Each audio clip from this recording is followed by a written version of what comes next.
Bueno, ahora vamos a estudiar un circuito que contenga todos los componentes que se han estudiado hasta el momento en el curso, es decir, resistencia, un inductor, una inductancia, y un capacitor, y que todos estos componentes estén conectados en serie.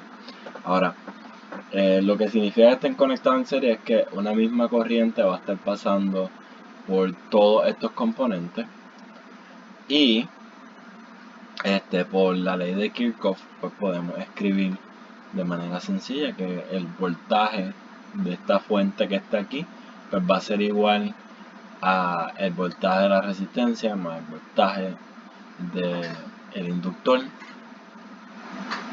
y el voltaje de la capacitancia del capacitor, perdón. Entonces, lamentablemente todos estos voltajes no tienen por qué estar en la misma fase. Vamos a ver a qué nos referimos con esa fase. Y esto de la fase tiene que ver con que se encuentren a diferentes adelantadas unas de otras, van a estar oscilando sus valores. Entonces, pues como mencioné, la corriente va a ser equivalente en todo ello y le podemos nombrar I sub 0. Y podemos decir que esto es un circuito donde inicialmente, o sea, empezamos con una corriente I sub 0 y poco a poco pues, va a ir disminuyendo hasta 0 y después se convierte que vaya en la dirección contraria, sucesivamente va alternando como un coseno de omega t. Entonces, definimos algunas cantidades que van a ser importantes y van a estar relacionadas con al final del día con la forma que va a tener la velocidad, el voltaje, perdón, del resistor, del inductor y del capacitor. Y es que todos estos tienen un valor máximo, y en el caso del resistor va a ser I sub 0R cumpliendo con la ley de Ohm. En el caso del inductor va a ser la reactancia del inductor, que se llama XL, por I sub 0, que es la corriente, y finalmente pues la reactancia del capacitor por I sub 0. Y estas reactancias van a estar funcionando como si fueran un análogo a la resistencia que describía la ley de Ohm. Y lo que encontramos de estudiar un circuito de corriente alterna es que, y esto ya lo vimos anteriormente, que la fase del voltaje de la resistencia está en fase, por decirlo así, es la misma que la de la corriente del sistema, mientras que el inductor, el voltaje que pasa por él, está desfasado por pi medio, y vamos a ver ahora si está adelantado o retrasado, y pi medio también. Y la realidad es que el inductor puede estar retrasado por negativo, por pi medio positivo, mientras que el capacitor pues es positivo, pi medio está adelantado. Y esto lo que va a hacer es que podemos entonces graficar de manera sencilla aquí los diferentes voltajes que vamos a estar viendo con respecto al tiempo. Entonces pues vamos a ver que en azul pues está el voltaje en el capacitor, perdón, en el capacitor, en azul, perdón, en rojo está el del inductor, y en amarillo pues está el del resistor. Y vamos a ver que la resistencia va a ser mayor, en este caso estoy diciendo que la reactancia del inductor y que la reactancia del capacitor, y que todas estas van a ser mayor que 1, tal que los voltajes van a ser mayores. que lo que sea la corriente inicial. Así que va a tener que generarse un voltaje alto para poder hacer que la corriente pase. Entonces, de este resultado, aunque no es bueno poder visualizar un poco pues la dinámica de cómo, ¿verdad? Las diferentes fases de la corriente y los voltajes pues están relacionados, realmente no nos permite todavía relacionar cuál es el voltaje o describir el voltaje. Y para esto vamos a usar un diagrama de fasores, y el diagrama de fasores lo que va a estar representando son, otra vez, es lo mismo, donde vamos a representar a través de vectores, pues lo que van a ser las magnitudes de las corrientes según el tiempo ocurre. Y entonces es importante notar que lo que esté proyectado con respecto al eje de X, pues es lo que va a representar lo que sea la magnitud de cada uno de estos componentes, sea de corriente o sean de voltaje. Entonces, por eso es que entonces aquí en el eje de Y, en este caso, pues lo que está en el eje de Y sea el voltaje del inductor y del capacitor, pues los tenemos apuntando completamente en el eje Y, es decir, pues las proyecciones son cero, y eso pues es el mismo resultado que observábamos en la gráfica, que al ser correspondiente a un seno de z, pues originalmente van a ser cero. Y la corriente pues es paralela al voltaje de la resistencia, así que van a estar apuntando en la misma dirección en tiempo dado. Así que algo que podemos hacer es permitir que, ¿verdad? Rotar, por decirlo así, los vectores, y eso es análogo a decir que pase un tiempo t, y ¿verdad? Si estuviéramos viendo la gráfica, pues lo que vamos a hacer es como perseguir esas oscilaciones. En este caso, pues esas oscilaciones se van a representar con esta rotación. Y observamos ahora que, como había mencionado, las proyecciones que hagamos al eje de X, pues van a representarme los voltajes para un tiempo dado. Es decir, aquí esto en rojo representa el voltaje del inductor.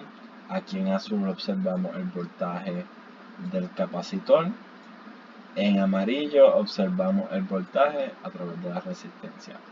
Y vamos a acercarnos un poquito más, porque recordando el resultado de la ley de Kirchhoff, lo que nos quedaba es que para algún tiempo dado, pues el voltaje de la fuente va a ser igual al voltaje del resistor más el voltaje del capacitor más el voltaje del inductor. Y entonces, pues si hacemos esa suma de vectores, aquí podemos coger como que estamos V0C, ¿verdad?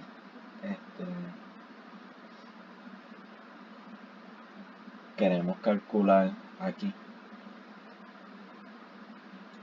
un poco lo que sea el V sub 0, el voltaje en el tiempo cero, o el voltaje máximo, ¿verdad? Y eso lo vamos a representar con esta línea en violeta. Y de donde sale esa línea en violeta es que si nosotros cogemos y representamos lo que sea V0L, aquí tenemos en azul el voltaje máximo del capacitor, y aquí tenemos el del inductor, y realizamos esta resta, esa suma. Lo que me va a quedar aquí es este componente en blanco, que le vamos a llamar, pues podría ser el voltaje máximo del inductor menos el del capacitor. Y Y entonces si le sumamos eso ahora al voltaje máximo de la resistencia, pues nos va a quedar esta línea violeta como el vector resultante, y a eso es lo que le vamos a llamar el voltaje máximo de la fuente. Y vamos a notar que hay un ángulo phi aquí adicional, tal que podemos escribir V, es decir, la proyección que vamos a ver acá, esto va a ser V, va a ser el del coseno, ¿verdad? Lo que sea el valor inicial, por el coseno de omega t más un ángulo phi. Así que este voltaje otra vez va a estar desfasado completamente de los otros. Entonces, pero de mirar un poco la geometría de estos vectores, pues podemos encontrar que, y aquí definiendo un poco pues lo que sea en este caso la impedancia del sistema, que va a ser como otra vez un análogo a lo que era la resistencia equivalente en algún momento por un circuito RC. Pues en este caso pues la impedancia lo que va a representar es algo bien intrínseco a este sistema. V sub 0 podemos usar un poquito de geometría para calcular entonces lo que es, y solamente tenemos que mirar este triángulo, sería este cateto más este. Sabemos que esta es la diferencia entre el voltaje del inductor y del capacitor. Acá tenemos el voltaje del resistor, así que usando la ley de Pitágoras, teorema de Pitágoras, perdón, podemos entonces calcular cuánto sería la magnitud de V sub 0, es decir, el máximo del voltaje de la fuente, que va a ser igual, ¿verdad? Usando Pitágoras sería esto. Pero que si dividimos entre I sub 0, que sería el equivalente a despejar para la impedancia, podemos entonces encontrar que la impedancia del sistema, aquí estos voltajes los podemos reescribir usando las definiciones de cada uno de ellos con su resistencia y reactancias correspondientes, y entonces podemos factorizar de aquí un I sub 0 cuadrado que todos tienen juntos, y lo dividimos entre esto y sub 0, y lo que me queda es que la impedancia del sistema es igual a R cuadrado, el componente que viene siendo la resistencia del resistor, más el cuadrado de la diferencia entre las reactancias. Y finalmente este resultado al final del día nos queda que lo podemos escribir, si la reactancia la escribimos en términos de la frecuencia, pues podemos escribirlas como omega L, donde esto es la inductancia del sistema, y omega 1 entre omega por la capacitancia del sistema. Entonces pues, nos queda esta expresión donde ahora la impedancia depende, ¿verdad?, de elementos también que sean específicos a cómo oscila la frecuencia de oscilación de los componentes o de la corriente de este sistema, que es lo que conocíamos desde un principio, la corriente. Entonces, de aquel mismo diagrama podemos calcular que el tangente de la tangente de z, perdón, de phi, es igual a opuesto entre el adyacente y el opuesto, pues, es la diferencia entre los voltajes. El adyacente sería el voltaje a través del resistor. Y usando por la definición otra vez, podemos reescribirlo como la diferencia entre la reactancia entre la resistencia. y eso pues me va a dar la tangente de z. Igual la podemos escribir en términos de su frecuencia, o en términos del coseno, pues también pues podemos escribirlo como que sea esto el voltaje total. Podemos entonces escribir que si ya conocemos la impedancia, pues la impedancia entre la resistencia, pues me va a dar igual coseno de z, y de ahí entonces podemos y de ahí podemos entonces calcular cuánto es la fase adicional que tiene el voltaje del sistema. Y un resultado bonito o interesante de poder entonces escribirlo en términos todo esto de las corrientes y los voltajes en términos de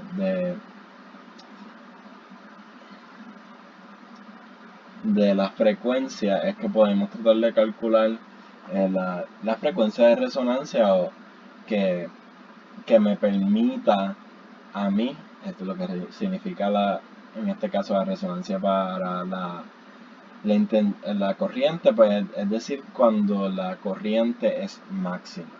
Y sabemos que la corriente máxima pues va a ser I sub 0. Y si miramos la ecuación de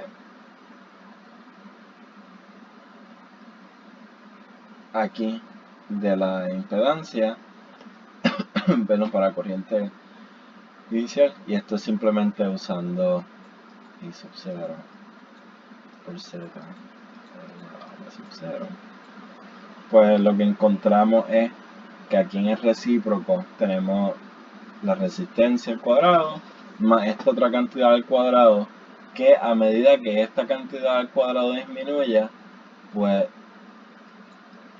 la resistencia va a dominar, y entonces pues esto se va a comportar más y más como un circuito RC, donde realmente pues aquí maximiza lo que podría ser I sub 0.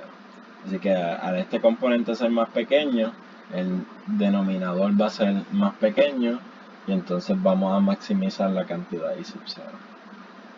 Así que para maximizar esa cantidad decimos que omega L menos 1 entre omega C pues es igual a 0, y aquí nada, un poco de álgebra, pero podemos entonces encontrar que la frecuencia de resonancia, si despejamos aquí para omega, es omega cuadrado igual a 1 LC,